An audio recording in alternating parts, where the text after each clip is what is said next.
हाय cuties. म्हणजे तुम्ही ही एक गोष्ट ऑब्झर्व्ह केली असेल ना, की काही रँडम गोष्टी असतात त्या आपल्याला खूप आवडतात. आपण अट्रॅक्ट होतो. पण आजचा व्हिडिओ याच विषयावर आहे, की काही अशा रँडम गोष्टी ज्या आपल्याला अट्रॅक्टिव्ह वाटतात, पण खरं तर त्या रेड फ्लॅग आहेत. अशा नात्यामध्ये राहायचं नाहीये किंवा जायचंही नाहीये.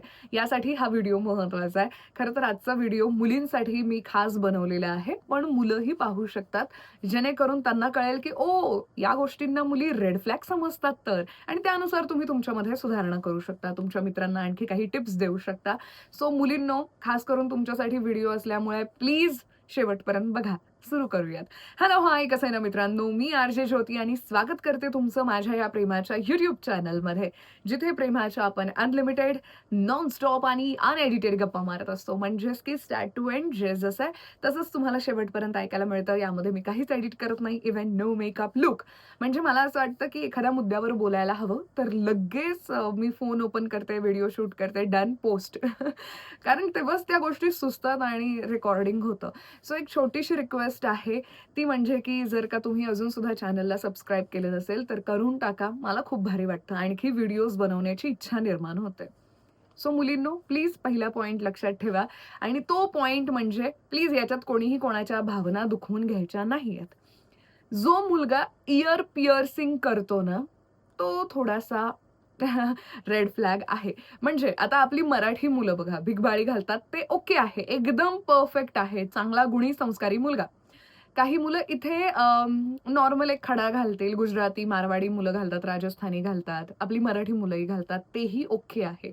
पण पिअर्सिंगमध्ये जरासं वेगळं असतं. तुम्ही नोटीस केलं असेल, आयब्रो पिअर्सिंगमध्ये वगैरे ज्या पद्धतीने केलं जातं किंवा इथे लिप्सच्या इथे केलं जातं. सो तशा टाइपचं काहीसं असेल ना, तर तो रेड फ्लॅग आहे.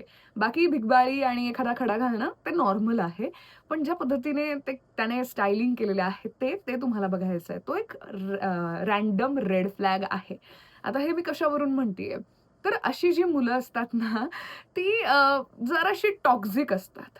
म्हणजे याच्यामध्ये ना तुम्ही त्यांच्या हॉटनेसकडे अट्रॅक्ट होऊ शकता, की कसलं हॉट आहे यार, कसलं भारी वाटतंय हे सगळं. पण तो तुमची मेंटल हेल्थ खराब करणार म्हणजे करणार आहे. ज्याने आपल्या कानांची वाट लावून घेतली आहे, तो तुमची मेंटल हेल्थसुद्धा खराब करणार आहे. सो इयर पिअर्सिंग आणि त्याच्यातल्या त्यात या अशा विचित्र वेने जर का त्याने केलं असेल, तर इट्स अ रेड फ्लॅग. अजिबात त्याच्या हॉटनेसकडे तुम्ही वळू नका. इयर पिअर्सिंग सोबतच आयब्रो पिअर्सिंग सुद्धा मी म्हणेल किंवा आणखी हाताला, ओठांना, नाकाला कुठे काहीतरी वेगळंच त्याने पिअर्सिंग केलं असेल, जे नाहीये किंवा जे संस्कृतीच्या पलीकडचं आहे. हां, हा शब्द एकदम ओके आहे. संस्कृतीच्या पलीकडचं ज्याने केलेलं आहे, तो रेड फ्लॅग आहे. Okay? Number 2 is roasting is his love language. त्याच्या प्रेमाची व्याख्या आहे तुमची मजा घेणं. तर ते खूप चुकीचं आहे. सुरुवातीला तुम्हाला छान वाटेल, की अरे असं, तसं, तसं हसाल सुद्धा तुम्ही. पण हेच कंटिन्यू राहत नाही. 1-2 वर्षांनंतर इतका राग यायला लागेल तुम्हाला आणि ते नातं खराब व्हायला लागेल आणि याच्यामुळे बऱ्याच मुलींवर असा परिणाम होतो, की त्या कॉन्फिडंट होत नाहीत. मी काहीतरी वाईट आहे, माझ्यामध्ये काहीतरी कमतरता आहे, असं सतत त्यांना वाटत राहतं कारण त्याने इतकं रोस्ट केलेलं असतं. जेव्हा प्रिय व्यक्तीच आपल्याला रोस्ट करते, तेव्हा एक ट्रॉमा तयार होतो. बऱ्याच मुलींना हे झालेलं आहे सुद्धा, की मी वाईट आहे आणि त्या रिलेशनशिपमधून बाहेर पडल्यानंतर सुद्धा त्या ट्रॉमातून बाहेर पडायला खूप वेळ लागतो. 4 चौघांमध्ये मिक्स व्हायला खूप वेळ लागतो, की नाही, नाही मी कसं मिक्स होऊ? मी अशी आहे, मी तशी आहे. सो एक पर्सनॅलिटीच तुमची चेंज होऊन जाते. सो जर का तो सतत तुम्हाला रोस्ट करत असेल, तर तो एक मोठा रेड फ्लॅग आहे. क्यूट काहीच नाहीये. नव्याचे 9 दिवस संपले, की त्रास व्हायला लागतो. सो प्लीज वेडेपणाच्या त्या प्रेमातून बाहेर पडा मुलींनो. मुली खूप वेड्यासारखं प्रेम करतात आणि ज्याचा त्रास करून घेतात. सो आधीच मी तुम्हाला काही गोष्टी सांगतेय. बरं ठीक आहे, तो रोस्ट करत असेल, तुम्ही समजावलत, की हे असं नको करूस, 2दा समजावलत, तिसऱ्यांदा समजावलत, त्यानंतरही फरक पडत नसेल, तर त्याला खरंच तुमची गरज नाहीये. तुम्ही त्याच्यासाठी इतक्या महत्त्वाच्या नाही आहात. हे नातं महत्त्वाचं नाहीये, हे समजून जा. ओके? पण हे खरंच खूप चुकीचं आहे. कधीतरी थोडंफार केलं ओके आहे. आता तुम्ही काही व्हिडिओज बघत असाल सोशल मीडियावर वगैरे, ते व्हिडिओ असतं त्याचं आणि रिअल कनेक्शन प्लीज लावण्याचा प्रयत्न करू नका. व्ह्यूजसाठी बरेच जण बरंच काहीसं करत असतात. सो लगेच आमचं पण रिलेशन असं नाही होत. त्याचा त्रास व्हायला लागतो. 9चे 9 दिवस 9 म्हणजे करेक्ट 9च नाही, आणखी काही महिने, वर्ष वगैरे गेलं की त्रास व्हायला लागतो. मेंटल हेल्थ खराब होऊन जाते. तो एक रेड फ्लॅग आहे आणि रेड फ्लॅग आला की तुम्हाला थांबायचंय. Number 3 is wearing sunglasses everywhere. चष्मा नाहीये, सनग्लासेस, स्टायलिंगवाले सनग्लासेस. जो मुलगा सगळीकडे यूज करत असेल, सगळीकडे म्हणजे बाहेर ऊन नसताना सुद्धा यूज करतोय, ओके आहे, ठीक आहे, बाहेर आहे. आउटडोअर, इनडोअर दोन्हीकडे तो यूज करत असेल, तर हा एक मोठा रेड फ्लॅग आहे. म्हणजे तुम्ही कॉन्सर्टमध्ये आहात आणि तिथे सुद्धा त्याने सनग्लासेस लावलेले आहेत. तुम्ही जेवायला गेलात कुठे, तिथेही त्याने सनग्लासेस लावलेले आहेत. सगळीकडेच, सगळीकडे तो सनग्लासेस लावून फिरतो. तो एक रेड फ्लॅग आहे. याचा अर्थ काय आहे, की त्याच्यामध्ये एक वेगळाच ॲटिट्यूड आहे आणि तो स्वतःला देव समजतो किंवा देवाचा अवतार समजतो. मी खूप भारी, माझ्या इतकं भारी या जगात कोणीच नाहीये, असा तो मुलगा आहे. ॲटिट्यूड लेव्हल खूप जास्त आणि तो खूप टॉक्सिक सुद्धा असणार आहे, मी लिहून देते. म्हणजे आपल्याला बघताना असं वाटतं, की म्हणजे आता सनग्लासेस घातलेला मुलगा असं स्टाईलमध्ये बसतो आणि आपण मुली अट्रॅक्ट होतो. यार काय भारी यार हा. सो ते भारी असणं बरोबर आहे. त्याचे लुक्स, त्याची पर्सनॅलिटी, बट हा एक मोठा रेड फ्लॅग आहे.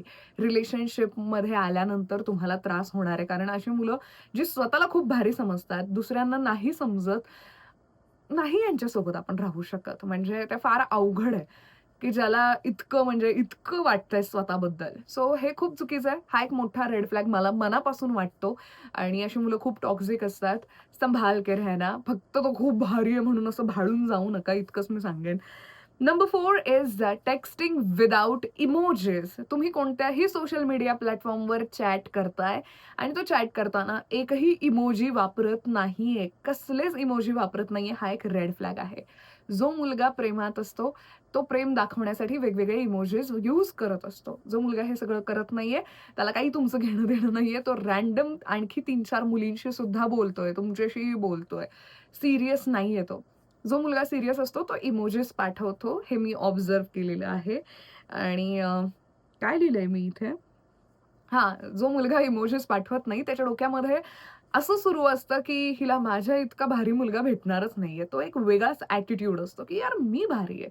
तू उलट लकी आहेस. ते तुम्हाला मॅनिप्युलेट करत राहतात, की मग तू पाठवायचं ना, एवढं काय त्यात इमोजी नाही पाठवला तर. तू जरा जास्तच ओव्हर करतेस वगैरे. हे असं सगळं बोलून तुम्हीच चुकीचे आहात, असं तो तुम्हाला दाखवून देतो. स्वतःला खूप भारी समजतो आणि माझ्या इतका चांगला मुलगा तर तुला भेटणारच नाहीये असंही म्हणतो. इमोजी पाठवत नाही कारण बाकी मुलींशीही बोलायचं असतं. कुठे एवढा वेळ वाया घालवायचा? म्हणजे मी नोट्स अशा काढलेल्या आहेत. सो एकंदरीतच सांगण्याचा मुद्दा असा, की जो मुलगा नाही तुम्हाला इमोजीस पाठवत, वो सीरियस नहीं है बहन तुझ पे. सो हा एक रेड फ्लॅग आहे. बरं ठीक आहे, तुम्ही प्रयत्न म्हणून एकदा समजावलत, नाही काही फरक पडत आहे, विदाऊट इमोजीस सगळं सुरू आहे. तो टाटा बाय-बाय कर देने का उस स्टोरी को. प्रत्येक वेळी प्रेम आहे म्हणून ॲडजस्ट करून नाही चालत. हं. ॲडजस्टमेंटच्या ह्याच्यावर तयार झालेलं रिलेशन कायम ॲडजस्टच होत राहतं. ते कधीच नीट राहत नाही. प्लीज काही गोष्टी ना समजून घेणं फार महत्वाचं असतं. मी समजावतीये तर समजून घ्या. ओके.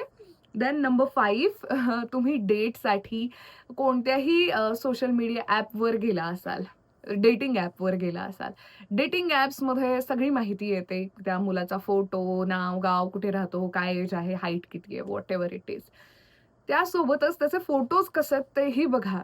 जर त्या मुलाचे फोटो शर्टलेस असतील, बॉडी वगैरे दाखवण्यासारखे शर्टलेस असतील, तर म्हणजे मला असं वाटतं, की काही गोष्टी न समजावलेल्याच बऱ्या.